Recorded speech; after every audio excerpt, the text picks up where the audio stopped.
Of all the stories that I've told in 20 years, if someone says Mark Latunski, I immediately get a pit in my stomach. It was shocking to think that a monster was living in this small town. Mark Latunski killed his victim and cannibalized him. The details were horrific and terrifying, something out of a movie like Silence of the Lambs, something you'd expect of a serial killer. The fact that the man I once loved could do this disgusts me. He's not my dad anymore. The person that he is now is not who my dad was. Mark Latunski's behavior has all the signs of potentially being a mass killer like Jeffrey Dahmer. Mark should spend the rest of his life in prison for what he did. He's not predictable. He won't stay on medication. He has a mental illness. But I do wish it were different. I wish I had a dad.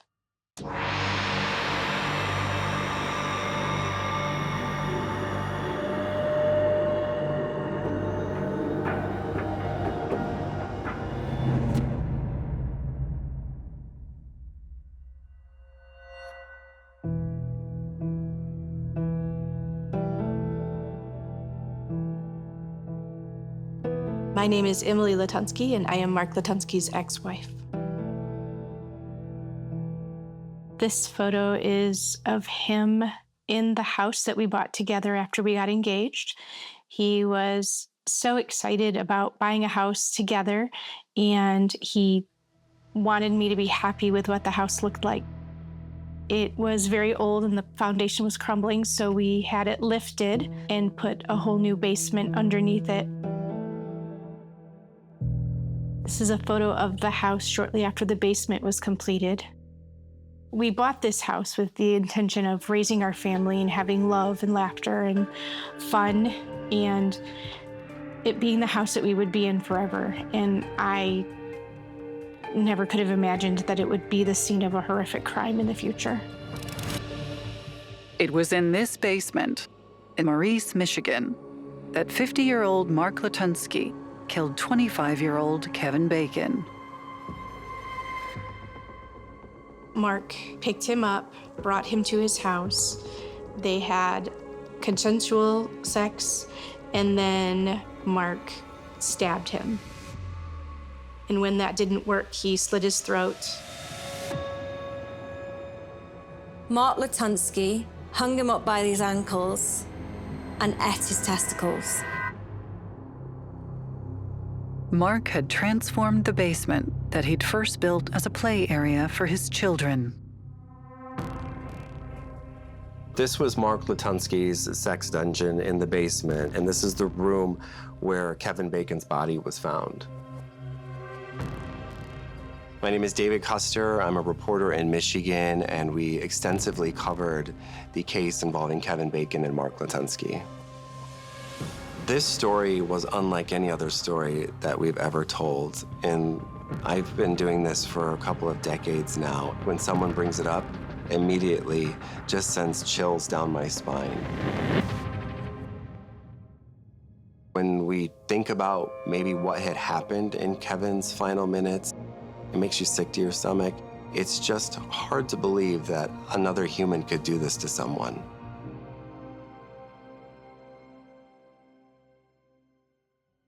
We are at Mark Latunski's house.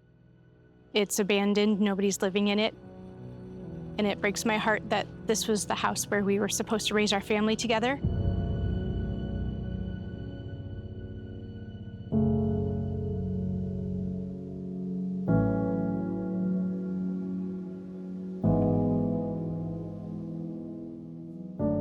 Mark and I met through mutual friends, and they decided to set us up on a date.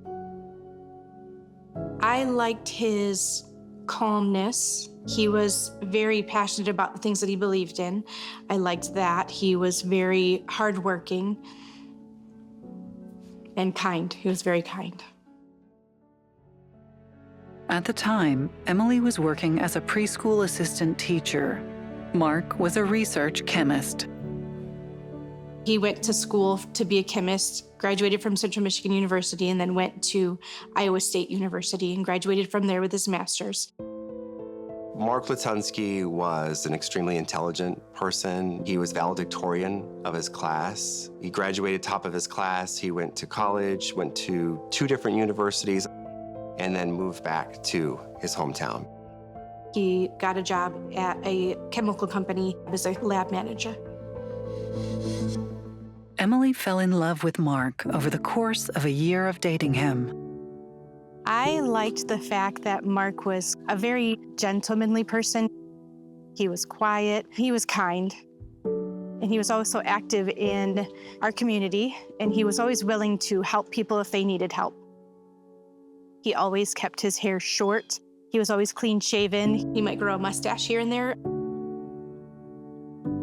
He wore khaki pants and button-down shirts, and he always looked put together and clean cut. The couple got engaged in 2001 and then married in August of that same year. This is a photo of our wedding. He proposed to me under a hickory tree in a field that he owned. He told me he wanted our love to last as long as the hickory tree had been standing and longer. I had been hoping that he would do it for a while, and he was taking his time. He was making me wait. And so when he finally proposed, I was really excited. The marriage was good. We didn't argue or fight at all. He was always calm, quiet when he was around. We bought an old house and tore it down to the studs, and he was always working.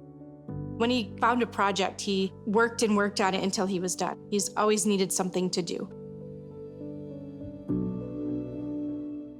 The couple went on to have 4 children. Our first child was born in 2003. After our son was born, he was about 16 months old, and we had a daughter. When you were born, he was excited because he already had a boy, so he was happy to have a girl. And he loved to sit on the couch and hold you when you were sleeping. I remember him putting me on his shoulders and running around the living room when I was little. My name is Eliza Latunski. I am 19 years old. My earliest memory of my dad is probably when he brought home a bunch of shredded up paper from work, and he spread it all across one of our rooms in our basement, and we played in it, and we called it the confetti room. And one time where we were down there just making balls of paper and throwing them at each other and having a good time. I would describe my family as normal, traditional. I feel like he was like any other dad. He loved me, I loved him. But everything in the lives of this happy, regular family slowly began to change. There was one time I found a picture on his computer, and it was of a naked man. He told me that he just wanted to make sure that he measured up, that I was okay with how he looked, and that he was, that he was okay for me. And I was like, you're fine. You don't have to compare yourself to anybody else. You're fine just the way you are. There could have been some internal battles with Mark's sexuality. He may have been bisexual, or it may be that he had a wife because he felt that that's the thing he should do. Then, in 2010, Emily became concerned about her husband's state of mind. We noticed his mental health slipping on the day of my son's birthday party, where he came out with these stories that he believed he was going to be the heir of a big trust fund and that it was being kept for him by somebody, but he didn't know who. A lot of the things he was saying were very concerning. They were very paranoid thoughts and thoughts that were not realistic.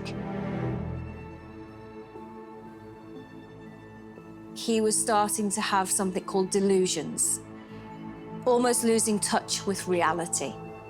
And that can be indicative of psychosis and schizophrenia.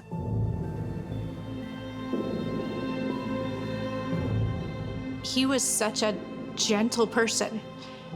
He didn't hunt animals, he didn't kill anything, and I can't even imagine him killing anything now. Sometimes I still think about it and can't believe that he did it.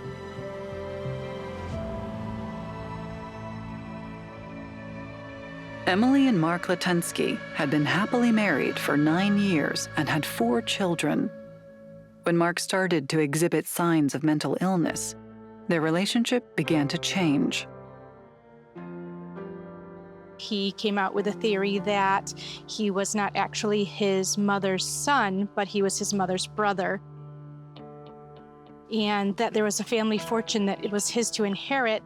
He said that he was a person who was protected with an alternate name, that Mark Latunski wasn't actually his real name. Emily convinced Mark to check into a mental health hospital, where he remained for 5 days. My mom sat me and my brother down on the couch and told us he was in the hospital.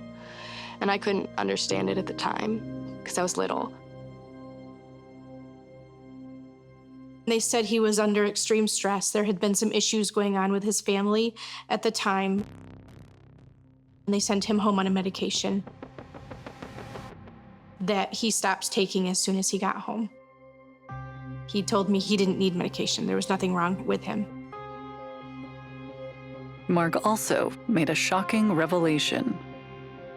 He had admitted to me that he had slept with men on his business trips and that he had gone on the internet and found people to sleep with. Emily and Mark agreed to attend marriage counseling to try and keep their family together. He told me he did not want to break up. He wanted to stay together. He was going to stop having affairs. He wanted our marriage to work. He didn't want me to leave. And so I told him I would work on it for a year. He didn't take it seriously. It didn't really work. And eventually he started going back to doing the things that he was doing. As Mark wasn't taking his medication, his mental health only got worse. That, combined with Mark's affairs, meant that in May 2012, Emily asked him for a divorce. I was upset because I wanted to be married forever. I wanted my children to have a stable home. I didn't want to have them have divorced parents. I was upset that he had cheated. Emily took the children and went to live with her parents, picking up her old job as a teaching assistant. After the divorce, we saw him every other weekend. The visits with my dad were unsupervised. Being at his house, we would do fun things almost every weekend. I remember going to the zoo and playing in the yard. Just a month later, Mark was readmitted to a mental health facility. They diagnosed him with paranoid schizophrenia and extreme depression. He came home on medication and again refused to take it. And he believed that we were trying to poison him and that we were all against him.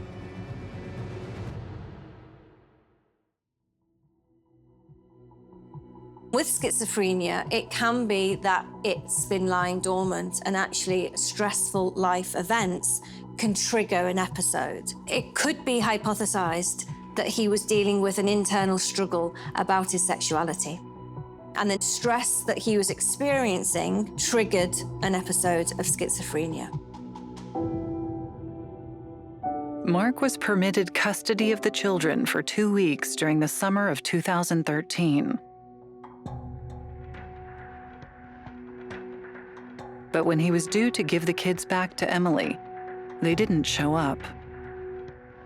I called him and I said, "Hey, are you on your way?" And he said, "No."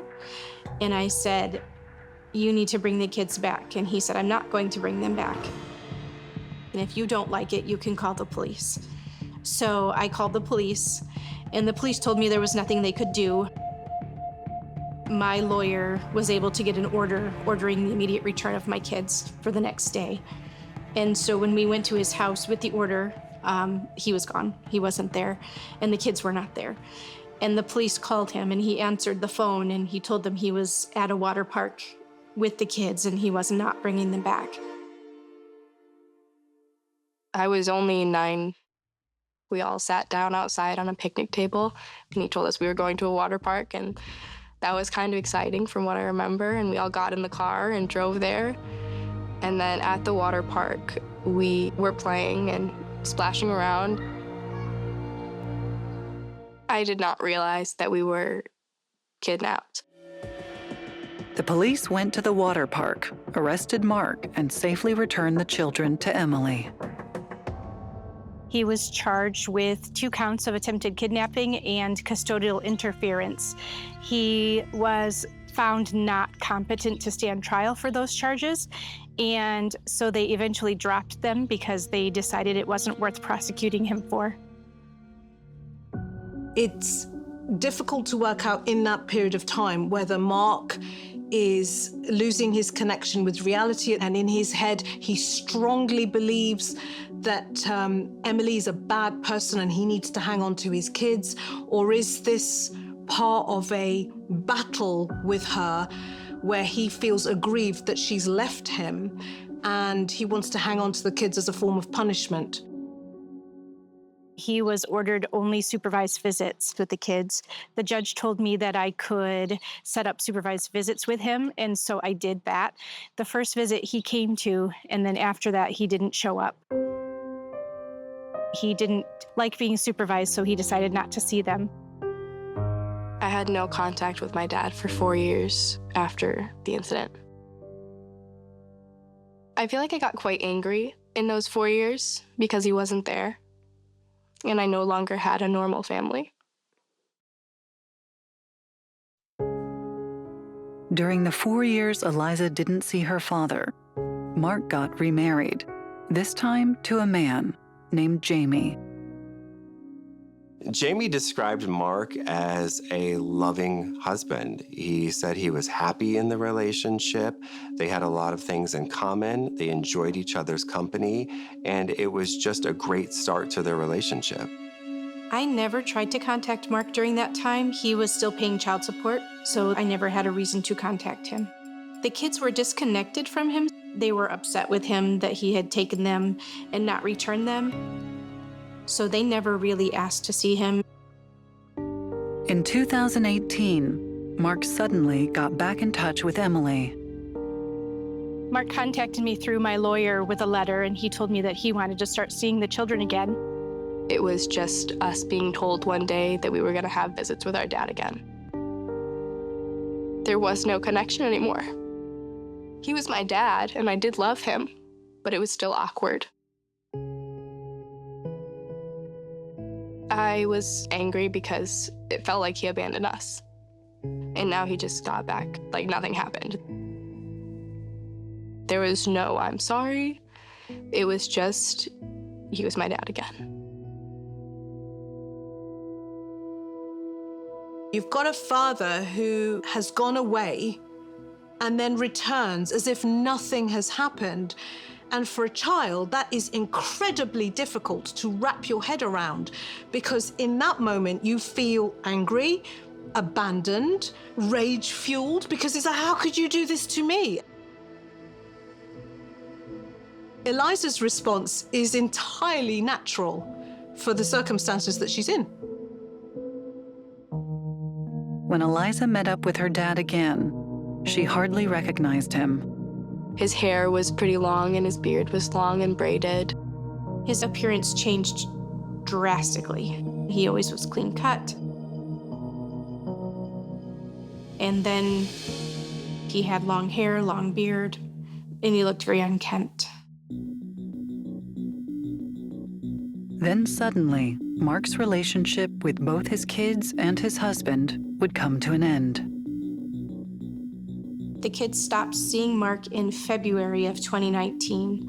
He lost his job, and after he lost his job, his mental status deteriorated to the point where he was very adamant that the kids were not his and he was not going to see them anymore. We didn't know that they were going to stop. They just stopped. I think it was because he was degrading mentally. Jamie said he left Mark in September of 2019 because he felt he wasn't the only one in the relationship. He said Mark was online a lot and trying to find sexual partners. He started to tell Jamie that people were out to get him and that people were listening to him and surveying him. So Jamie started to notice these signs and became a little concerned and afraid for himself. I was not aware of what Mark was doing for work after he lost his job. I learned later that he was selling himself on various websites. He would do whatever the men wanted to. If they wanted to have sex, he would have sex with them.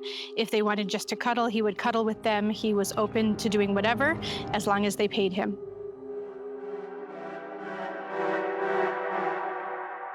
These crime scene pictures are really quite shocking. Here we can see what is basically a torture room. He's got all different types of paraphernalia to torture and to engage in sexual acts. I think it's quite obvious that there was a lot of planning, and this is something that he enjoyed doing.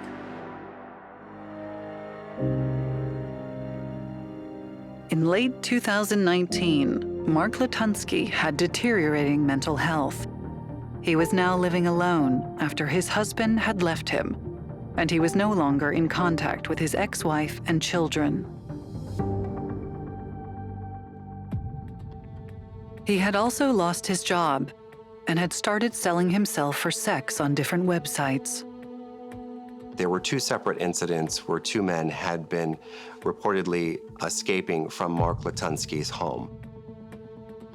One man in October had escaped, called 911, said he was being held captive in Mark's basement, said he needed help, wanted police to come, but when police arrived, he said that it was all consensual and didn't press charges. Another incident very similar to that had happened in November. Another man had escaped Mark Latunski's home. He ran to a neighbor's house. He was pounding on a neighbor's door, screaming, "Help me, help me." Police spoke to the man briefly and again determined that there was no crime and said that it was consensual. You're telling us one side of the story, and we want to get yours. That man was obviously really fearful, which suggests that he was actually running for his life.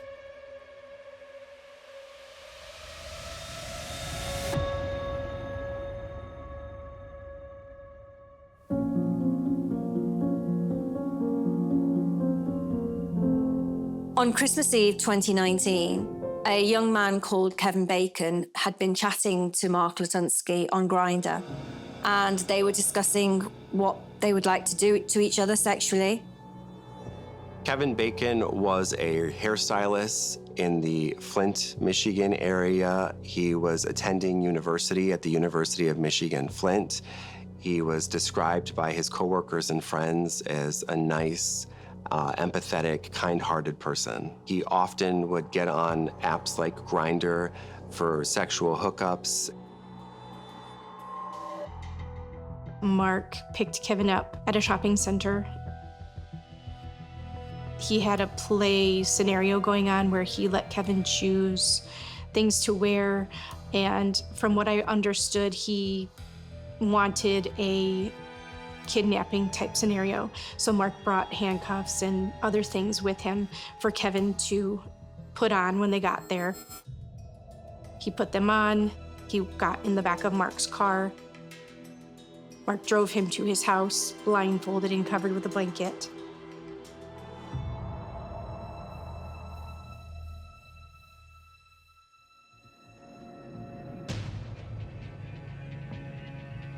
The next morning, on Christmas Day, Kevin was expected by his family. But when he didn't show up, they started to look for him. His car was found at the shopping center. Kevin was reported missing to the police. While everyone was searching for Kevin and trying to find him, Mark Latunski was at Jamie's house celebrating Christmas. Jamie had invited him over because he told me that he didn't want anybody to be alone on Christmas. Nothing was out of the ordinary. He wasn't acting unusual. He wasn't nervous. He was acting like himself, completely normal. When I saw the posters of Kevin Bacon, I didn't think anything of it. He was from a town that was about 15 or 20 miles away from us, so I never suspected anything. 3 days passed, during which the police had been able to investigate Kevin's vehicle. When the police searched Kevin's vehicle, they found a bag with Kevin's clothing and his cell phone. That's when they knew something was suspicious, and they had gained access to his cell phone. They had discovered the communication between Mark Latunski and Kevin Bacon on Grindr, and that's what led them to Mark Latunski's home. On December the 28th, the police paid Mark a visit. He invited them in. He acted as if he wasn't trying to hide anything.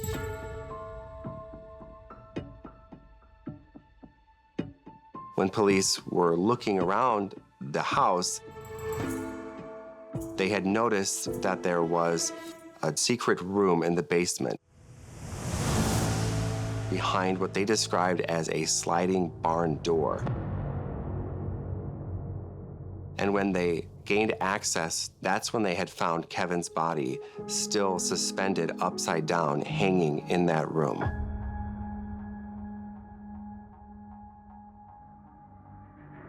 Mark Latunski was arrested and placed in the back of a police car. Okay. Reporting the 2:30 white male, one wearing a FilmRise shirt. Do I look like a black-haired, black-eyed gimp? Left foot. What do you mean? Latunski. Oh, is that what that means? Yeah. The Latunskis are all black-haired, black-eyed gimp. What's your other name that you go by? You're saying that Latunski's in the system. So Latunski is the name in the system.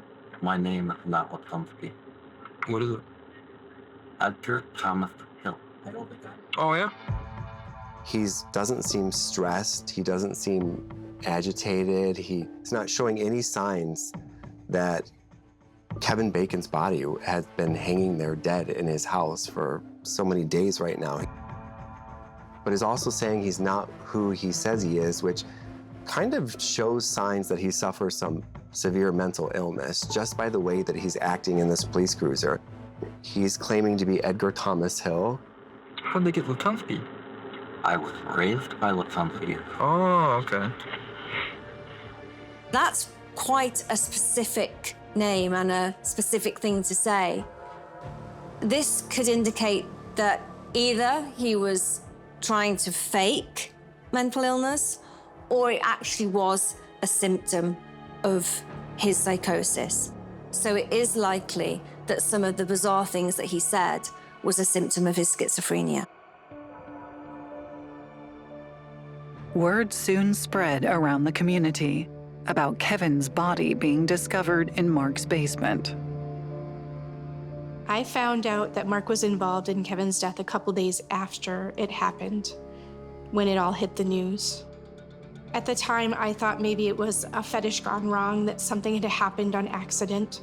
I never expected Mark to hurt Kevin on purpose. Many people in the community thought maybe this was a role-playing situation that had just gone bad. No one ever thought that this was an actual murder.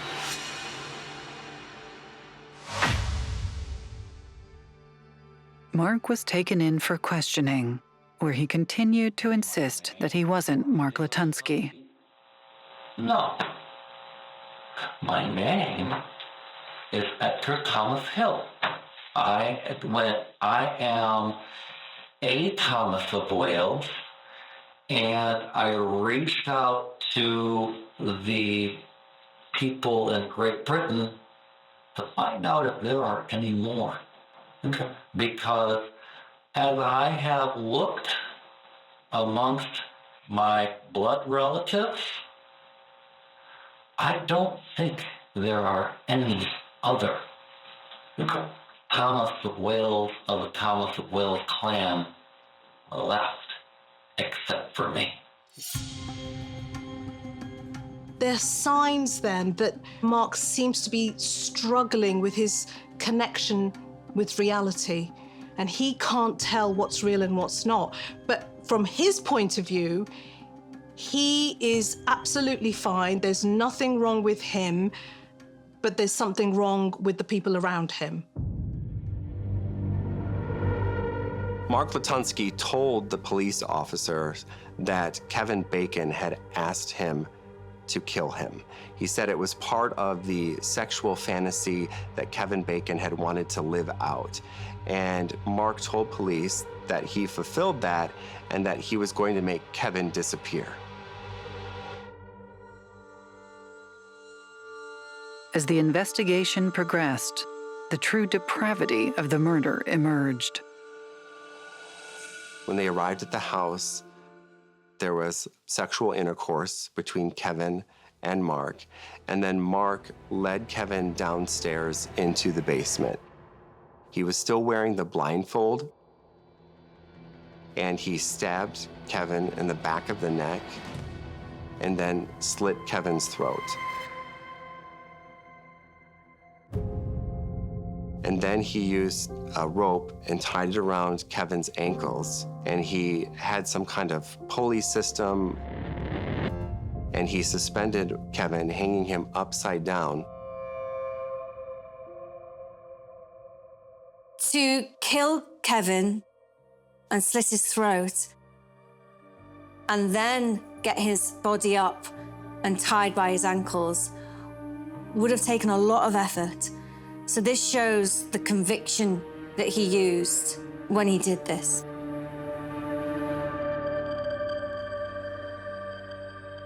After he suspended Kevin and he was hanging upside down, Mark then took that knife and mutilated Kevin's body, and he removed his testicles. This is really quite gruesome, knowing the absolutely brutal nature of what he did to Kevin's body.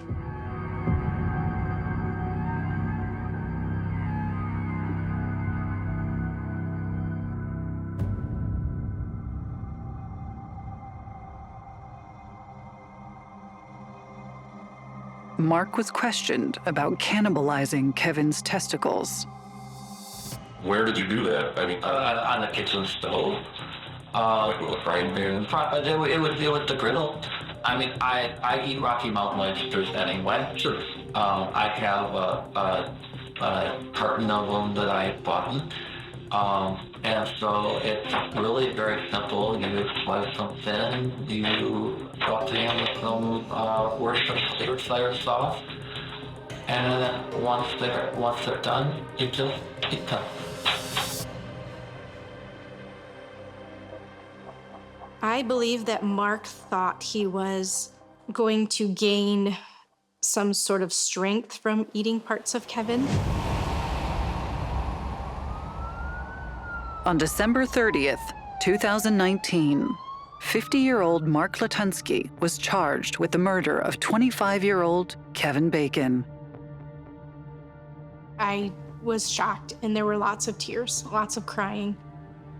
I couldn't believe it, absolutely couldn't believe that he would ever do something like that. He was never aggressive. He never hurt anything when we were together. I didn't think he was capable of hurting anybody on purpose. I knew he would never have done it if he was in the right frame of mind mentally. This is the father of her children, and he was part of that family system, and he's very, very ill. He has done some heinous crimes. She's not forgiving that, nor is she forgetting that, but she's coming from a place of kindness and understanding. Emily sat down with her children and broke the news to them about what their father had done. I was 15 years old when I found out. I was just kind of astonished.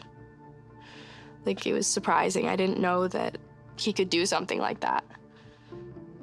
I was kind of worried about what other people might think because of our relation.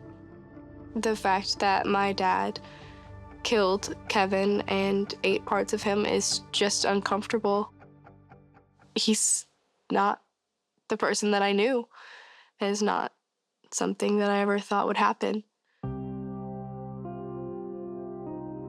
This is a photo of Mark at Christmas time with our oldest child.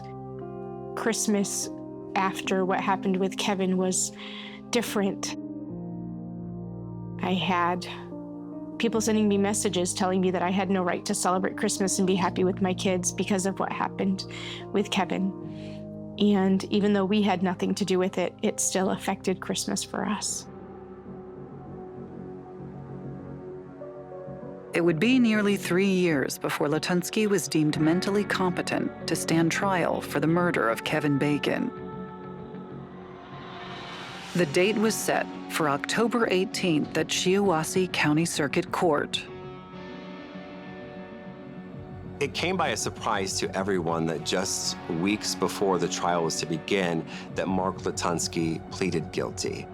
What we don't know is what led him to make that decision. Was he influenced by someone? Did he have remorse? Did he wake up one day feeling guilty? It makes me really sad that Mark just pleaded guilty. It makes me sad that his mental capacity is not enough that he is willing to, I don't know. It makes me sad that he is not mentally fit. And even though he was deemed mentally sound to stand trial, he still has a lot of ideas that people are out to get him. And he doesn't believe anything's wrong with him, and so he didn't want that used in court. He didn't want his mental status talked about at all in court. And it makes me sad that he's so far diminished mentally that he just isn't willing to save himself or help himself at all.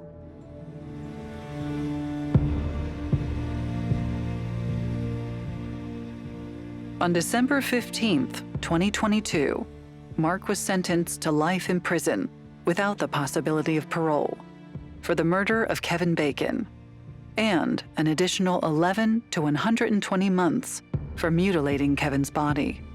I think that the sentence is fair because I don't believe he would be safe to be in society anymore. If he's capable of doing what he did to Kevin, he's capable of doing more.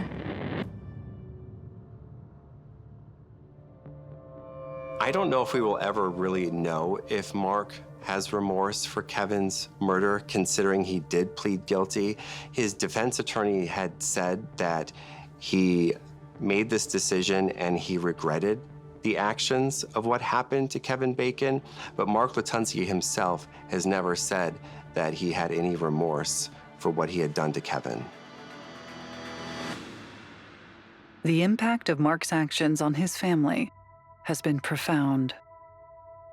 It has such a deep psychological impact. They suffer shame, embarrassment, regret. It's hard for them to face people. They often are attacked themselves because people assume that they may have known things. So to move on with life, knowing that your loved one did something so horrific, causes a huge amount of damage. Being the ex-wife of Mark Latunski is something that will affect me as long as I carry the last name. My kids wanted me to have the same last name as them, so I kept it after I get divorced. And now that last name is there.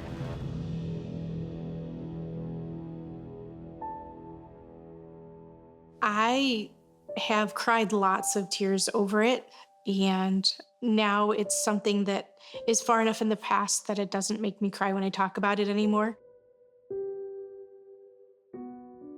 The man who committed the crime is not my dad. My dad was loving and never raised his voice at me or my siblings, and never violent. There was never a time where I felt scared or anything, and I couldn't imagine my dad doing something like that. I love the person that he was, not the man who's in prison now. As a child with a parent like that, I think it is a lifelong psychological and emotional processing of coming to terms with that. to do so is to see it as he's not well. He has a mental illness and I feel sorry for him. But also she can't get past, what he did to someone else. The conditions of Eliza has tried her best to move on with her life without her father. I haven't spoken with my dad since he's been in prison, and I probably won't have any contact with him because he's not the same person anymore.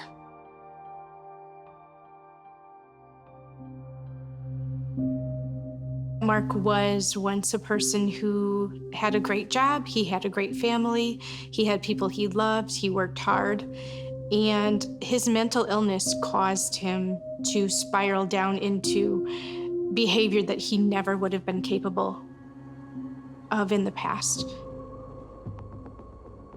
I think the turning point was him just not being treated for his mental illness.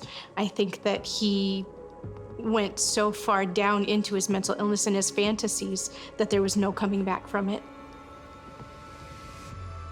Nobody could make him get help. Whatever the reasons behind the murder, Kevin Bacon's life was inexplicably cut short. Kevin Bacon's family will never be at peace for what happened to Kevin on Christmas Eve.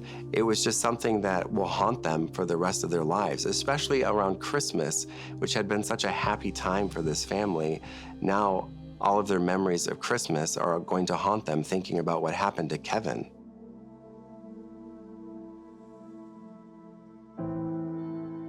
My dad was mentally ill.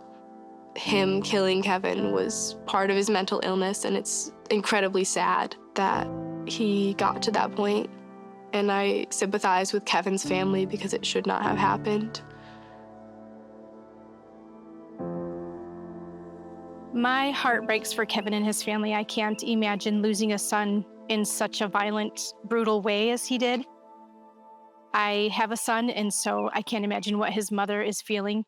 I want to say that I'm really sorry to the Bacon family. I can't imagine anything would have happened like this. When I hear Mark's name, my immediate thought is such a wasted life, such a heartbreaking situation for everybody involved.